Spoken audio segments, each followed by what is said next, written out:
Goeiedag luisteraars. Baie dankie dat julle ingeskakel het om te luister na vandag se program. Ek wil vandag met julle gesels oor die tema Giet jou hart uit soos water. En die skrifgedeelte kom dan uit Klaagliedere 2 vers 19. En die skrif lees as volg: Staan op, roep uit in die nag, aan die begin van die nagwake. Giet jou hart uit soos water, voor die aangesig van die Here. Hef jou hande op na hom, vir die lewe van jou kinders, wat van honger versmag op elke straathoek. Jeremia se klaaglied is 'n baie intense aanbiddingsvorm of uitroep van pyn. Dit is 'n uitnodiging tot eerlike gebed in die donker. Hierdie teks roep ons om in die nag op te staan en uit te roep. Dit is 'n oproep tot intersessie, tot rou, tot 'n hart wat nie versteen nie, maar vloeibaar bly voor die Here. Die woorde spesifiek word gebruik: giet jou hart uit soos water. Nie soos olie wat stadig drup en loop nie, maar water wat vrylik vloei. God hoor daardie gebede wat in die nag uitgestort word. Wanneer die wêreld stil raak en die donkerte begin ons toefhou, dan begin die nagwake, daardie heilige uur van gebrokenheid en gebed. In die Ou Testament was die nag nie 'n tyd van rus nie, maar 'n tyd van waaksaamheid en van geestelike wakkerheid. Psalm 119 vers 148 sê: My oë kom die nagwake voor, sodat ek nadink oor u woord. Hier, in die stilte, word die woord nie gelees nie. Dit word geproe, geherkou, gehuil, uitgeworstel met die Here. Maar die nagwake vra meer as net wakker oë. Klaagliedere 2 vers 19 roep ons en sê: Staan op, roep uit in die nag, giet jou hart uit soos water voor die aangesig van die Here. Dit is nie 'n fluistergebed nie, dis 'n stortvloed. Dink net aan die beeld van water, vry, vloeiend, onbeheerbaar. Dit verteenwoordig 'n hart wat nie meer kan keer nie. Dit herinner ons aan Psalm 62 vers 9. Stort julle harte uit voor hom. God is vir ons 'n toevlug. Hier is geen plek vir maskers nie. Die nag is 'n altaar van eerlikheid. Om jou hart uit te giet is nie 'n teken van swakheid nie. Dis 'n daad van geloof. Om te huil in die nag is om te aanbid met jou hele wese. Die trane word 'n aanbiddingsvorm. Daardie sugte word psalms. In die nag van rou is eerlikheid nie rebellie nie. Dit is aanbidding. Soos 'n kind wat huil in die donker en weet die Vader hoor. Soos 'n storm wat nie vernietig nie, maar reinig. Soos 'n dans in die duister, waar elke traan 'n ritme word van hoop. Hierdie gebed in die nag is nie net 'n gebed vir onsself nie, maar ook vir die volgende geslag. Stel jou voor, 'n dorp met straathoeke en kinders wat speel, kinders wat dwaal, sommige huil, ander lag. Party dra rugsakke vol drome, maar ander dra weer die gewig van verwaarlosing. Hierdie straathoeke is nie net 'n plek van verkeer nie. Dit is 'n plek van gebed, 'n altaar van intersessie. Want hier, op die rand van ons gemeenskap, staan die toekoms van die koninkryk. Hierdie teks roep ons tot intersessie vir die kwesbares. Ons gebed is nie 'n sirkel wat net in ons eie pyn vasdraai nie, Dit is 'n rivier wat vloei na die volgende geslag. Ons roep nie net vir ons eie genesing nie, maar vir die kinders wat versmag, letterlik en figuurlik. Die kind wat honger is, die kind wat nie weet hoe om te bid nie, die kind wat nie weet dat hy geliefd is nie. Hierdie skrifgedeelte is nie net 'n oproep tot gebed nie, dit is 'n oproep tot profetiese verdediging, om te praat vir daardie kinders, wat nie weet hoe om te vra nie, om op te staan vir die kind, wat nie weet hoe om te loop nie. Ons sien in Markus 10 vers 14, hoe lief Jesus die kinders het. En Jesus sê vir ons dat wanneer ons die kinders uitsluit, sluit ons die hart van God uit. Wanneer ons kinders insluit, nooi ons die koninkryk in. Wanneer ons bid vir die kinders, bid ons vir die toekoms van die koninkryk. Ons bid nie net vir hulle veiligheid nie, maar vir hulle roeping. Ons bid nie net vir hulle kos nie, maar vir hulle stemme. Nie net vir hulle genesing nie, maar ook vir hulle sending.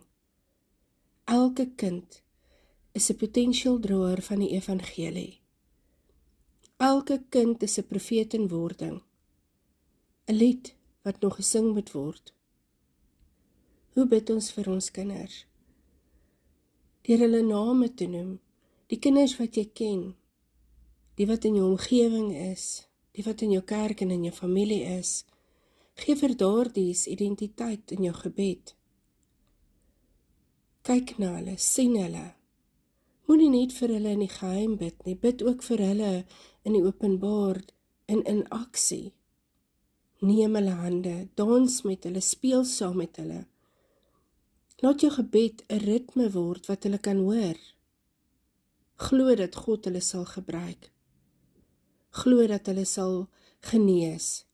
Glo dat hulle sal groei. Bid ook vir daardie kinders wat jy nie ken nie. Daardie kinders in jou omgewing. Daardie kinders wat soveel liefde nodig het. En wat ook net iemand nodig het wat vir hulle sal intree by die Vader. Gebed vir kinders is soos om 'n vlag te plant op die straathoek. 'n Vlag van hoop. 'n Vlag van koninkryk. Dit is soos om 'n vuur aan te steek in 'n koue nag. 'n Vuur wat sal warm maak, wat hulle sal lei. Soos om 'n lied te sing, wat hulle sal onthou wanneer hulle eendag groot is. Die kinders op die straathoek is nie net 'n sosiale probleem nie. Dit is ons geestelike uitnodiging. Om vir hulle te bid, is om te bid vir die hart van God. Om te bid vir hulle, is om die koninkryk te bou. Een kind op 'n slag. Ware gebed is nie net woorde nie, maar 'n uitgieting van die siel. Daar is tye wanneer woorde nie genoeg is nie. Wanneer gebed nie net 'n lys is nie, maar 'n leegmaakproses. 'n Uitlewering, stortvloed. In sulke oomblikke word gebed nie net uitgespreek, dit word uitgegiet. Die Hebreëse woord vir uitgiet is shafak. Dit beteken om heeltemal leeg te maak. Dis nie net 'n druppel nie. Dis nie net 'n bietjie nie. Dis alles. Die hele hart, die hele siel, die hele pyn, die hele hoop, alles. Ons sien in 1 Samuel 1 hoe Hanna, kinderloos en verwerp, gaan na die tempel. Sy praat nie hardop nie, haar lippe beweeg, maar haar stem is stil. Tog sê sy, ek het my siel voor die Here uitgestort. Sy het nie net gebid nie, sy het haar hele wese gegee. Haar trane was haar aanbidding, haar pyn was haar offer, haar stilte was haar skree. Ons leer deur Hanna se gebed, dat ware gebed is nie net hoorbaar nie, dis voelbaar. Dit is rou, dis eerlik, dis heilig. Ons leer dit ook so van Jesus. toe hy in die tuin van Getsemane gebid het. Jesus, die Seun van God. Ons lees in Lukas 22 vers 44. En in angs het hy nog vuriger gebid, en sy sweet het geword soos druppels bloed. Hierdie is uitgieting van die hart op sy diepste. Nie net emosioneel nie, maar fisies. Nie net menslik nie, maar goddelik. Jesus het nie net gebid nie, hy het homself gegee. Sy gebed was nie net 'n versoek nie, maar was die kruisiging van sy siel. 'n Voorbereiding vir die kruis. Die uitgiting van die hart is nie 'n teken van swakheid nie. Dis 'n teken van heiligheid. Soos olie wat op die altaar uitgegiet word, soos water wat die tempel reinig, soos trane wat die grond van genade nat maak. Psalm 56 vers 9 sê, U het my om swerwinge getel, sit my trane in U vles, staan hulle nie in die boek nie. God versamel trane, hy ignoreer nie ons rou nie, hy eer dit. Ons moet ruimte skep vir eerlikheid. Ons moenie bang wees vir rou nie, moenie bang wees vir stilte nie, moenie bang wees vir trane nie. Kniel, staan, lig jou hande, laat jou liggaam deel word van hierdie uitgieting. Laat die pen van jou siel vloei, skryf neer hoe jy voel. Laat die ink jou trane dra. Moenie probeer mooi praat nie. God soek nie poesie nie. Hy soek jou eerlikheid. Wanneer ons hart uitgiet, begin daar genesing. En genesing kom nie altyd met antwoorde nie. Dit kom met eerlikheid. Genesing kom nie met verandering nie, dit kom met uitgieting. Soos 'n wond wat eers moet bloei voordat dit kan genees. Soos grond wat eers moet nat word voordat die saad kan groei.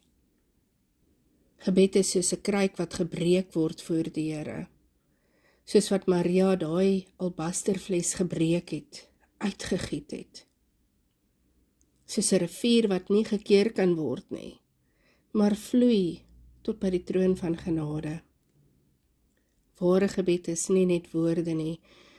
Dit is nie 'n ritueel nie, dit is nie 'n routine nie, dis 'n uitgieting, 'n leegmaak, 'n offer.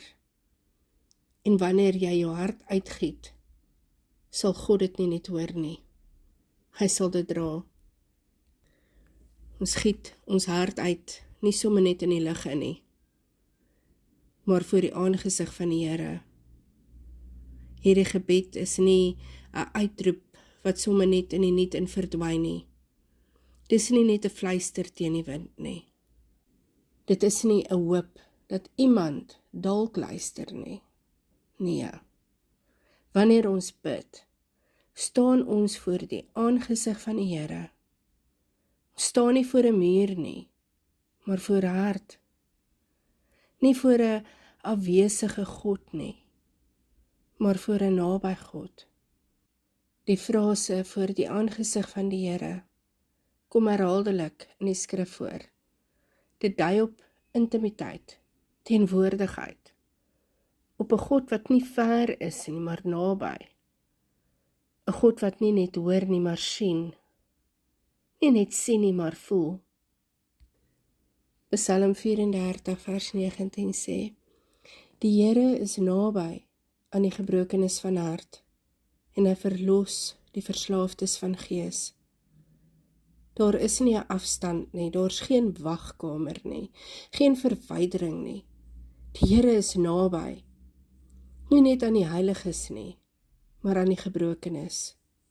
Nie net aan die wat sterk is nie, maar aan die wat verslaafdes van gees is. Hierdie nabyheid is nie passief nie. Hy's aktief, hy verlos, hy troos, hy dra. In Eksodus 33 vers 14 sê hy, My aangesig sal gaan, en ek sal jou rus gee. Moses het geweet, sonder die aangesig van God is daar geen rus nie, geen rigting nie, geen identiteit nie. Die teenwoordigheid van God is nie net 'n troos nie. Dit is 'n kompas, 'n rusplek. Dit is 'n tent van vrede in die woestyn van onsekerheid. Wanneer God sê my aangesig sal gaan, sê hy, ek sal saam met jou wees. Ek sal nie ver van jou af bly nie. Ek sal met jou wees. Vir die berouvolle is die aangesig van God nie 'n plek van oordeel nie, maar 'n plek van rus. Soos die verlore seun wat terugkeer. Hy vind nie 'n vinger wat vir hom toewys nie, maar 'n omhelsing. Soos Petrus wat huil na sy verraad. Hy vind nie verwerping nie, maar herstel. Die aangesig van God is nie 'n hofsaal nie. Dit is 'n altaar. Dis waar ons kom om te kom aanbid, te huil, te rus, te genees. Maak vir jouself 'n plek in jou huis, by jou kerk, in jou hart waar jy kan weet, hier is waar ek voor hom verskyn. Wanneer jy bid met bewuste teenwoordigheid, moenie net praat nie, weet dat hy daar is, visualiseer sy teenwoordigheid, noem dit, erken dit. Gebruik die naam van God as toegang. Here, ek kom voor u aangesig. Moenie net vra nie, luister ook. Moenie net huil nie, ontvang ook. Moenie net stort nie, bly, wag op die Here. Die oproep in Klaagliedere 2 vers 19 is intens. Staan op, roep uit in die nag. Giet jou hart uit soos water voor die aangesig van die Here. Maar hierdie roep is nie net 'n klaaglied nie. Dit is ook 'n uitnodiging om die nag te heilig, om die donkerte te vul met gebed, om die stilte te breek met uitgieting. Die nag is nie net 'n plek van pyn nie, dis 'n plek van proses, van oorgang, van voorbereiding vir die dag wat kom. Psalm 30 vers 6 sê, in die nag is daar geween, maar in die môre is daar gejubel. Hierdie vers is nie net 'n troos nie, dis 'n belofte. Die trane van die nag is nie nutteloos nie. Dit is 'n saad. Die pyn wat in die nag uitgestort word, is nie eindeloos nie. Dit is 'n geboortepyn. Die môre kom, die jubel kom, die lig kom, soos wat die son opkom na die storm, soos 'n kind wat lag na 'n nag van koors, 'n siel wat sing na 'n seisoen van stilte. Kom ons sluit ons oë. Hemelse Vader, Here, U is die God van die nag en die God van die oggend. Ons kom voor die aangesig, Here, nie net met mooi woorde nie, maar met oop harte. Ons wil ons siel kom uitgiet voor U soos water. Ons wil kom uitroep in die donker. Ons wil huil vir die kinders op die straathoeke. Ons het gestaan in stilte en gewag op U teenwoordigheid. Dankie dat U nie ver is nie. Dankie dat U naby die is wat gebroken is van hart. Dankie dat U aangesig ons nie oordeel nie, maar ons rus gee. Dankie dat U elke traan tel, elke sug hoor, elke fluister dra. Here, ons bid vir ons kinders, vir hulle wat honger is, vir hulle wat hoop verloor het, vir hulle wat nie weet dat U hulle lief het nie. Mag ons gebede hulle omvou soos 'n kombers van genade. Ons bid vir ons gemeenskap, vir elke huis waar die nag lank is, vir elke straat waar die lig skaars is, vir elke hart wat wag op môre. Laat die nag 'n altaar wees, laat die môre 'n jubel wees. Laat ons leë kruike gevul word met U lewe. Ons het uitgegiet, U het kom vul. Ons het geroep, U sal antwoord. In die naam van Jesus Christus. Amen.